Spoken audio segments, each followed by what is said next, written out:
पिछले महीने Westlake high school के 3 स्टूडेंट्स लापता हो गए। पुलिस उनकी तलाश में थी। कुछ ने कहा कि उन बच्चों को रूट 16 पर बने पुराने खाली मॉल में देखा गया और कुछ का कहना था कि उन्होंने हाल ही में पड़ोस में एक वैन को चक्कर लगाते हुए देखा था।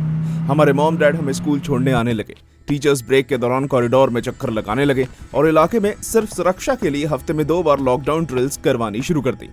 पहली चीज जो मैंने नोटिस की वो उसका चेहरा नहीं था, वो थी बदबू, जैसे कॉपर या केमिकल में सिक्कों को भिगोया गया हो। आमतौर पर आने वाले हमारे हिस्ट्री के टीचर पिछले 3 दिन से बीमार थे। उनकी जगह लेने वाले मिस्टर रोवन ने खुद को बाकी टीचर से काफी अलग दिखाया। जब उन्होंने व्हाइट बोर्ड पर लिखा तो उन्होंने अपनी शर्ट की बाजू ऊपर चढ़ा दी, जिससे उस पर लगा एक गाढ़ा दाग दिख गया जो शायद धोने से नहीं निकला था। मैं अभी भी उन्हें देख रही थी और समझने की कोशिश कर रही थी जब लॉकडाउन का अलार्म बज उठा। क्लास के सभी बच्चे डर गए।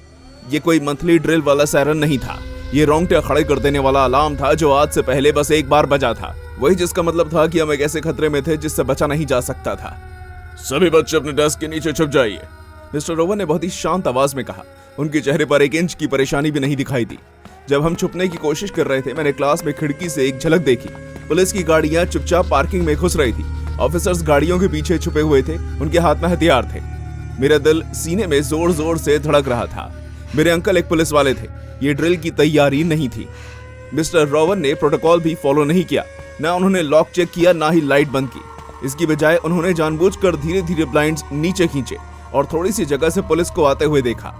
उनके चेहरे पर एक अलग सा बदलाव आया। आंखों के नीचे एक कसाव मुंह के कोने पर झटका, और इस वक्त मैं समझ गया कि वो लोग उनके लिए आए थे। मैं अपना फोन ढूंढने की कोशिश करने लगी, लेकिन उन्होंने मेरी कलाई पकड़ ली। उनकी पकड़ बहुत ही अलग थी, जो किसी टीचर की पकड़ जैसी बिल्कुल भी नहीं लग रही थी। कोई फोन नहीं है ना? उनकी आवाज ने मेरी गर्दन के पीछे के बाल खड़े कर दिए। मैं जानता हूं कि तुम बहुत ही अच्छी लड़की हो। हमने अटेंडेंस नहीं ली थी। उसका दूसरा हाथ जेब से बाहर निकला और उसमें से एक शिकार करने वाला चाकू था। कोई छोटा मोटा चाकू नहीं, बल्कि कम से कम 1 इंच लंबा ब्लेड, जिस तरह के चाकू शिकारी हिरण की हंटिंग के लिए इस्तेमाल करते हैं। जब उसने चाकू को धीरे से घुमाया तो फ्लोरेसेंट लाइट उस पर पड़ी और वो चमकने लगा। सबके फोन अभी। टायलर ने अपने डेस्क के नीचे से मेरी तरफ देखा। मैं उसका चेहरा देखकर समझ गई थी, वही लोग जो पिछली गर्मियों में मिलर्स क्लिफ से कूदते समय हाथ टूटने से पहले आया था। बेपरवाह लेकिन पूरा फोकस। मैंने धीरे से अपना सर हिलाया। सबसे मजाक की बात जानते हो क्या है? मिस्टर रोवन ने मेटल की डस्टबिन में फोन जमा करते हुए कहा। कितना आसान है ये, हाथ में ब्रीफकेस लिए मुस्कुराते हुए अंदर घुसना। वो हंसने लगा। कोई भी चेक नहीं करता, कोई पूछताछ नहीं। आप बस कहो कि आप डिस्ट्रिक्ट ऑफिस से आए हो और वो आपको बच्चों से भरी क्लास पकड़ा कर दे देते हैं। कमरे के कोने से किसी के धीरे से रोने की आवाज आई। वो उस आवाज की तरफ घूमा। उसकी नाक फड़फड़ाने लगी। मुंह बंद। उसकी आवाज बदल गई। अब उसने नॉर्मल होने का नाटक छोड़ दिया था। वरना मैं उन्हें जेनेटर के पास कुछ और ढूंढने का मौका दे दूंगा। जेनेटर? मैं डर के मारे सहम गई। मिस्टर केलर सोमवार से गायब थे। अचानक दरवाजे पर दस्तक हुई और सभी लोग चौंक गए।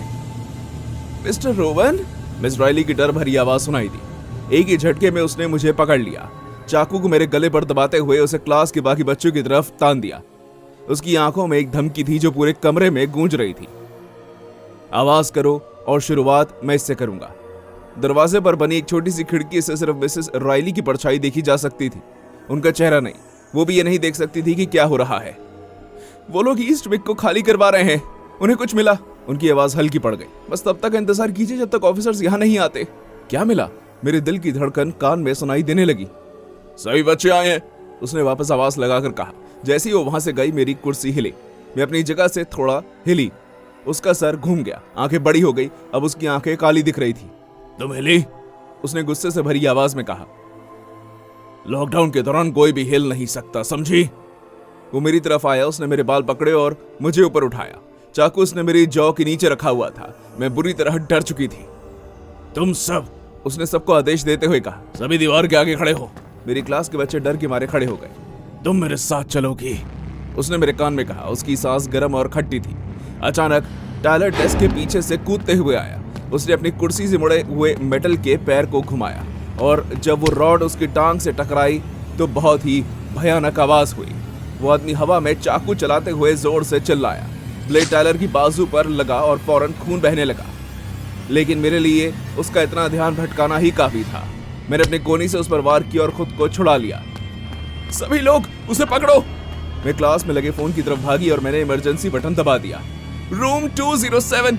मैं फोन उठाकर चिल्लाई, उसके पास हथियार है, वो कोई टीचर नहीं है। उस आदमी का चेहरा गुस्से से लाल हो गया। वो लंगड़ाते हुए मेरी तरफ आया और चाकू को हवा में उठा लिया था। मैंने लोगों को कम से कम गलती के लिए भी मारा है। वो गुर्राया, आंख की तरफ झपटा, लेकिन टायलर ने उसे पीछे से पकड़ लिया। वो एक डेस्क से जाकर टकराए, उनके बीच हाथापाई होने लगी। अब बाकी बच्चे भी शामिल हो गए। बचने की इच्छा ने डर पर काबू पा लिया था। किताबें, कुर्सियां, उसे धीमे करने के लिए कुछ भी फेंकना शुरू कर दिया। दरवाजा खुला। 2 ऑफिसर्स हाथ में गन लिए अंदर घुसे और कमांड देने लगे। घबराहट से मुझे सब धुंधला दिखाई दे रहा था। मिस्टर रोवन को काबू में किया गया, हथकड़ी पहनाई गई और सीधे बाहर घसीटा गया।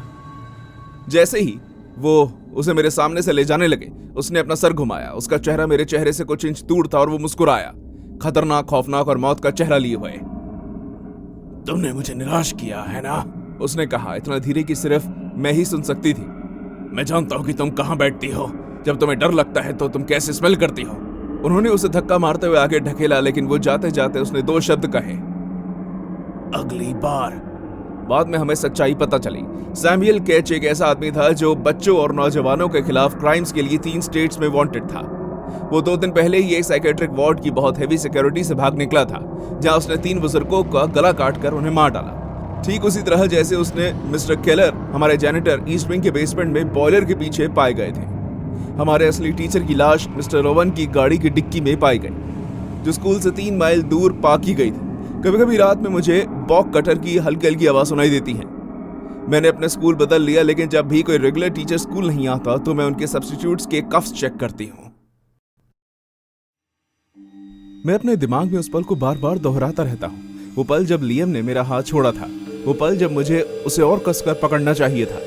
ये एक आम शुक्रवार होना चाहिए था। मिस्टर कार्टर क्वाड्रेटिक इक्वेशन के बारे में पढ़ा रहे थे जब मैं लियम को वीकेंड के प्लान्स के बारे में समझा रहा था। 2 पीरियड्स और उसके बाद आजादी। किसी ने भी ये आता हुआ नहीं देखा था। रायन हमेशा से ही अजीब था, शांत, कोने में दुबक कर बैठा हुआ, बहुत देर तक लोगों को घूर कर देखना। लेकिन वो हमारे हाई स्कूल का एक अजीब लड़का था। लोग उसका मजाक उड़ाते थे, पर मैंने उसके साथ अच्छा बर्ताव करने की पूरी कोशिश की। जब हम हॉलवे में टकराते तो मैं उसे स्माइल पास करता। फिर एक दिन लियम ने बताया कि उससे रायन से अजीब वाइब्स आती हैं और मैं उसकी तरफ देखना बंद कर दूं। उसके बाद रायन कहीं खो सा गया, उस दिन तक जब अचानक स्कूल का इंटरकॉम नहीं बजा। ध्यान दें, ये लॉकडाउन है, ये कोई ड्रिल नहीं है। आप जल्द से जल्द सेफ जगह पर चले जाइए। पहले तो कोई नहीं हिला। फिर मैंने देखा कि रायन हमारे दरवाजे के पास से भाग रहा है। उसके हाथ में एक बड़ा सा चाकू है। उसके हाथ लाल हो रहे थे। उसके हाथ में शिकार करने वाला चाकू नियॉन लाइट्स में चमक रहा था, लेकिन उसकी आंखें, हे भगवान, उसकी आंखें पूरी तरह खाली थी। उनके आसपास काले गड्ढे थे जो उसके चारों ओर तालाब की तरह रोशनी को सोख रहे थे। उसके होंठ एक अजीब सी मुस्कान दे रहे थे जिसने मेरे रोंगटे खड़े कर दिए। कोई चिल्लाया, ये जैम हो गया है। वो डर कर चिल्लाए। बैंग। रायन जोर से दरवाजे से आकर टकराते हुए हंसा, एक ऊंची बचकानी हंसी जो उसके चेहरे पर लगे खून से मेल नहीं खा रही थी। मुझे अंदर आने दो, उसने गाकर कहा। उसकी आवाज किसी नर्सरी के बच्चे की राइम बोलने जैसी थी। मुझे अंदर आने दो वरना मैं तुम्हारे छोटे छोटे सर उड़ा दूंगा। लियम ने मेरा हाथ पकड़ लिया। नोआ, मेरी मदद करो, उसने एक बाहरी टेबल को दरवाजे की तरफ खिसकाते हुए चिल्लाकर कहा। हमने उसे फ्रेम पर जोर से पटका। तभी रायन का चाकू फ्रेम के गैप से फिसलकर अंदर घुस गया, जिससे मेरी आंख बाल बाल बची। मैं तुम्हारा डर सूंघ सकता हूं नोआ मेरी जान, रायन ने क्रैक से सूंघते हुए लंबी सांस लेकर कहा। ये स्वादिष्ट है। उसकी आंखें दरवाजे की छोटी सी खिड़की पर टिकी हुई थी, खून भरी और बिना झपकाए। मैं इस दिन की प्रैक्टिस कर रहा था नोआ, बाकी लोग इतना नहीं चिल्लाए, लेकिन मैं जानता हूं कि तुम चीखोगे। जब उसने अपनी जीभ बाहर निकाली और अपने चेहरे का खून चाटने लगा तो मेरे रोंगटे खड़े हो गए। अचानक हमने हॉलवे में चिल्लाने की आवाज सुनी। टीचर्स और सिक्योरिटी गार्ड भागकर अंदर आए, जिससे उस राक्षस का ध्यान थोड़ी देर के लिए भटक गया। रायन एक जिज्ञासा भरे जानवर की तरह अपना सर झुकाते हुए पीछे हट गया। लुक्का छुपी, उसने धीरे से कहा। तैयार हो या नहीं? अभी। लियम ने इशारा किया और हमने डेस्क को खींचा और वहां से भागे। हॉलवे किसी बुरी सपने से कम नहीं लग रहा था। स्प्रिंकलर्स ने सब कुछ भिगो दिया, जिससे फ्लोर गुलाबी पानी से फिसलन भरा हो गया। एक दीवार पर खून के निशान थे, जहां से कोई खुद को घसीट कर लेकर गया था। 2 बच्चे लॉकर के पास खून से लथपथ घाव को पकड़े हुए बैठे थे। उसने हमें काटा और फिर बस देखता रहा, एक ने कहा। वो हमारे दर्द से प्यार के बारे में कुछ कह रहा था। हॉलवे के आधे रास्ते में मैंने देखा कि रायन दूसरी तरफ बिना हिले हुए खड़ा था, हाथ में चाकू उठा हुआ, सर अजीब ढंग से मुड़ा हुआ। उसने अपनी हुडी उतार दी जिससे उसका मोटा शरीर और शरीर के बाल दिखाई दिए। अब कोई नहीं बचेगा, उसकी आवाज गूंज उठी। उसके बाद उसकी आवाज एकदम नाजुक सी हो गई।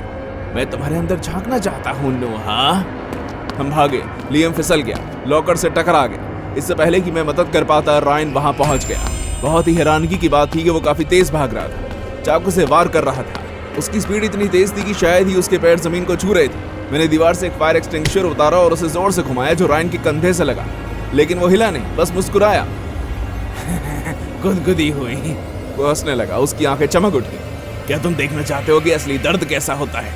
वो लियम की तरफ झपटा जो मुश्किल से उसकी ब्लेड से बच पा रहा था। तब तक हम इमरजेंसी एग्जिट तक पहुंच चुके थे। उसकी खिड़की से लाल और नीले रंग की लाइट्स दिखाई दे रही थी। मदद का इंतजार।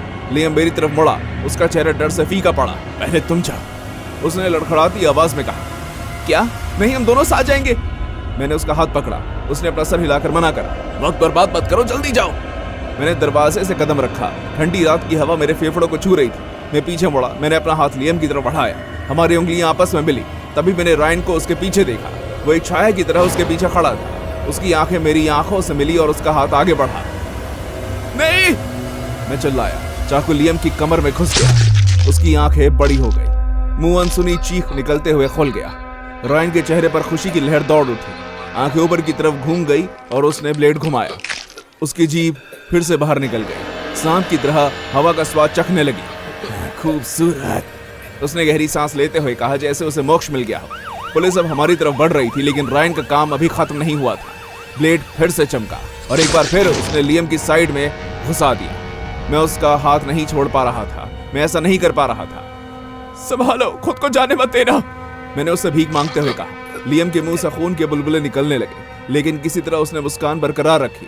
ऑल द बेस्ट, उसने धीरे से कहा। उसकी उंगलियां मेरी उंगलियों पर फिसल गई और फिर उसने अपना शरीर छोड़ दिया। जब उसका हाथ मेरे हाथ से फिसला तो मैं जोर से चिल्लाया। उसका शरीर जमीन पर गिर गया। पुलिस वालों ने रायन को पकड़ लिया और उसने लड़ने की कोशिश भी नहीं की। वो बस कोने से मेरी तरफ देख रहा था और अजीब ढंग से मुस्कुरा रहा था। मैं तुम्हें तुम्हारे सपनों में मिलूंगा नोहा, उसने कहा। इतने शोर में भी उसकी आवाज सबसे ऊंची सुनाई दे रही थी। घंटों बाद मैं स्कूल के बाहर फुटपाथ पर बैठा हुआ था, एक कंबल में लिपटा हुआ। किसी ने मेरे हाथों से लियम का खून धोया, लेकिन मैं अभी भी उसे महसूस कर सकता था, मेरी उंगलियों के बीच चिप-चिप। पैरामेडिक्स लियम को नहीं बचा पाए। एम्बुलेंस के दरवाजे बंद होने से पहले ही वो जा चुका था। जैसे ही सूरज ढला, मैंने उसके स्कूल आईडी की तरफ देखा। रायन के शब्दों की बजाय उसकी मुस्कान की तरफ ध्यान देने की कोशिश की। कभी कभी रात में मुझे लगता है कि जैसे लियम के हाथ ने मुझे छुआ। मैं सांस लेने के लिए हांफते हुए उठता हूं और इस बार उसका हाथ और ज्यादा कसकर पकड़ने की कोशिश करता हूं, लेकिन ऐसा नहीं हो पाता। और कहीं ना कहीं जुवेनाइल जेल में रायन इंतजार कर रहा है। गार्ड्स बताते हैं कि वो सोता नहीं है, बस बिना हिले एक जगह बैठा रहता है, दीवारों को देखता रहता है और हंसता रहता है। मैं सच कह रहा हूं कि कभी कभी रात के सबसे अंधेरे समय में मुझे ऐसा लगता है कि वो हम दोनों के बीच की इतनी मीलों की दूरी के बावजूद मुझे देख सकता है। और मेरे सपनों में वो मुझसे कहता है कि वो मेरे लिए आ रहा है, कि वो उस चीज को खत्म करना चाहता है जो उसने शुरू की थी, कि वो मेरे अंदर देखना चाहता है। मैं अपने कॉफी के दूसरे कप को आधा खत्म कर चुका था, तभी फोन आया। ये मेरी बेटी की होम रूम टीचर मिसेस गालाघर का था। उन्होंने रोते हुए मुझे बताया कि स्कूल में लॉकडाउन लग गया है क्योंकि एक हाई स्कूल का पागल बच्चा गन लेकर अंदर आ गया। मेरे हाथ से मग गिर गया और किचन की टाइल से जा टकराया। मैंने गाड़ी की चाबियां उठाई और घर से बाहर भागा। दूसरे हाथ से मैंने 911 पर डायल कर दिया। मैंने ट्रैफिक लॉस को नजरअंदाज करते हुए गाड़ी चलाई। मेरे दिमाग में सिर्फ ब्लूम ही थी, मेरी बेटी, मेरी इकलौती बच्ची, वो मेरी मरी हुई बीवी क्लेयर की मेरे पास आखिरी निशानी थी। मेरी बीवी 5 साल पहले ही हमें छोड़कर जा चुकी थी। मैंने ब्लूम को अकेले पाला था, उसे हर चीज से बचाते हुए, लेकिन आज वो उसी स्कूल में थी जहां एक बच्चे के हाथ में गन थी। स्कूल के बाहर अफरा तफरी मची हुई थी। पुलिस की गाड़ियां, एम्बुलेंस और फायर ट्रक ने रास्ता ब्लॉक कर दिया था और उनकी लाल और नीली लाइट्स फुटपाथ पर पड़ रही थी। वर्दी पहने ऑफिसर्स रेडियो पर ऑर्डर दे रहे थे। बैरिकेड के आगे पेरेंट्स जमा हो गए थे और अपने बच्चों के लिए तड़प रहे थे। मैं भीड़ से निकलकर आगे बढ़ा। मुझे मुश्किल से ही सांस आ रही थी। मैं आगे बढ़ा, सबको हटाते हुए। डेरेक, पीछे हटो। वो मेरे पड़ोस में रहने वाला एक पुलिस ऑफिसर था। मैंने उसकी बाजू पकड़ ली। मेरी आवाज खराश से भरी थी।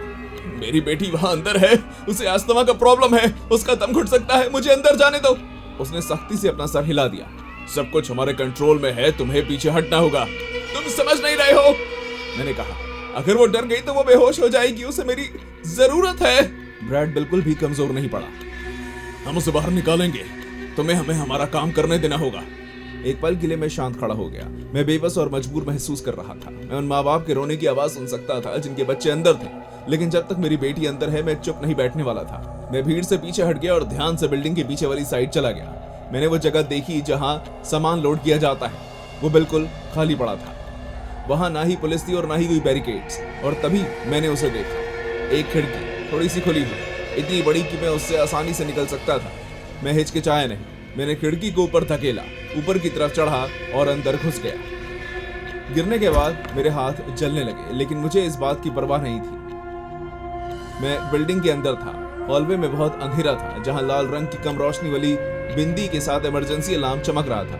पीछे से सायरन की हल्की हल्की आवाज सुनाई दे रही थी, लेकिन इतना सन्नाटा होने की वजह से वो आवाज भी दब गई। मैं धीरे धीरे आगे बढ़ा, दीवार से सटा हुआ।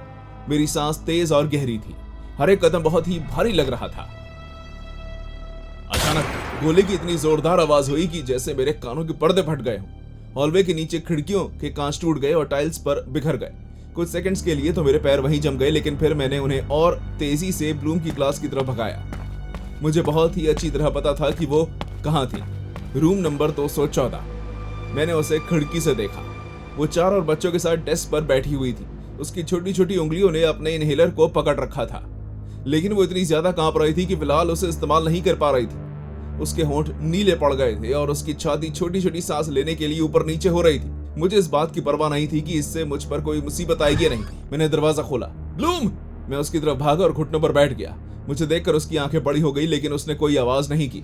उसकी उंगलियां इनहेलर को पकड़कर लड़खड़ा रही थी। सांस लो बेटा, जैसे हमने प्रैक्टिस किया था। मैं अपनी कांपती हुई आवाज को सुन सकता था। अच्छे से, धीरे से। उसके हाथ बहुत कांप रहे थे। मैंने उसका हाथ पकड़ा और उसे इनहेलर को अपने होंठ से लगाने में मदद की। एक लंबी सांस लो, रुको, 3 तक गिनो। ये हुई ना बात। मेरे पीछे एक लड़का था जिसकी उम्र करीब 10 साल की होगी। उसने मेरी शर्ट को बाजू से खींचा। वो मुश्किल से अपनी आवाज निकाल पा रहा था। वो आ रहा है। मैं अकड़ गया। पैरों की आवाज, भारी, धीरे, जबरदस्त। पहले दीवार पर एक लंबी परछाई दिखाई दी और फिर वो सामने आया। वो बच्चा मुश्किल से ही 16-17 साल का होगा। उसका चेहरा अभी भी दागदार था, लेकिन उसकी आंखें खाली। उसके हाथ में बंदूक थी। उसकी आंखें क्लास के दरवाजे पर टिकी हुई थी। उसने अभी तक मुझे नहीं देखा था। वो बस उस कमरे का मुआयना कर रहा था। हटो, डेरेक। अभी मैंने ब्लूम को दीवार में ढकेल दिया। उसके सहारे झुक गया। उस बच्चे ने बंदूक उठाई और गोली चला दी। गोली ट्यूबलाइट पर जा लगी, जिससे कांच टूट कर गिर गया। बच्चे डेस्क के नीचे झुककर चिल्लाने लगे। ब्लूम ने मेरा हाथ पकड़ा हुआ था और वो अपने नाखून मेरी बाजू पर गाड़ रही थी। मैंने कुछ नहीं सोचा। मैं उस पर झपट पड़ा। हे! मैं चिल्लाया और एक कुर्सी उठाकर उसकी तरफ फेंकी। मेटल की टांगे उसकी छाती पर जा लगी और वो पीछे की तरफ जा गिरा। उसके हाथ से बंदूक गिर गई। भागो! मैं चिल्लाया। बच्चे एक दूसरे को पकड़कर भागने लगे और रोते हुए हॉलवे से गुजरे। ब्लूम की टांगे उसका साथ नहीं दे रही थी और उसकी सांस भी चढ़ी हुई थी, लेकिन फिर भी वो रुकी नहीं। धीरे धीरे सांस लेकर आगे बढ़ने लगी। जाओ बेटा, बिल्कुल भी रुकना मत, मैं चिल्लाया। हमलावर ने अपने आप को वापस से खड़ा कर लिया और मुझे दीवार पर पटक दिया। मेरा सर प्लास्टर से टकराया और मेरी आंखें धुंधली हो गई। वो मेरे ऊपर था और मुक्कों से वार कर रहा था। मुझे खून का स्वाद आ रहा था। मेरी पसलियों से भी आवाज आने लगी थी। लड़ाई के दौरान मेरी उंगलियां किसी ठंडी चीज को छू रही थी। शॉटगन। मैंने उसे उठाया और पूरी जान लगाकर घुमा दिया। हड्डी टूटने पर खून बहने लगा। वो करहाते हुए टाइल पर गिर गया। मैंने अपनी बाहें फैलाई और फर्श पर गिर गया। मेरी पसलियों में बहुत दर्द था और मेरे घुटने खुद ही मुड़ जाना चाहते थे, लेकिन मैंने खुद को आगे बढ़ाने के लिए मजबूर किया। जैसे ही मैं बिल्डिंग से बाहर निकला, पहली चीज जो मैंने देखी वो थी ब्लूम ऑफिसर ब्रैड की बाहों में। उसका चेहरा उनके सीने में दबा हुआ था और वो बुरी तरह रो रही थी। ब्लूम! मैंने चिल्लाकर आवाज दी। उसका सर अचानक ऊपर उठा। वो ब्रैड से दूर होकर अपनी बाहें फैलाती हुई मेरी तरफ भागी। मैंने उसे गले लगा लिया। इतनी जोर से गले लगा लिया कि मुझे चिंता होने लगी कि कहीं मैं उसे तोड़ ना दूं। उसके आंसू मेरी शर्ट को भिगो रहे थे। मैंने उसके माथे को बार बार चूमा। मैंने अपने आंसुओं को रोकते हुए कहा, मैं यहाँ हूँ बेटा, मेरी प्यारी बेटी, तुम मेरे पास हो, तुम सेफ हो। वो जिंदा थी। और हम दोनों ही सेफ थे।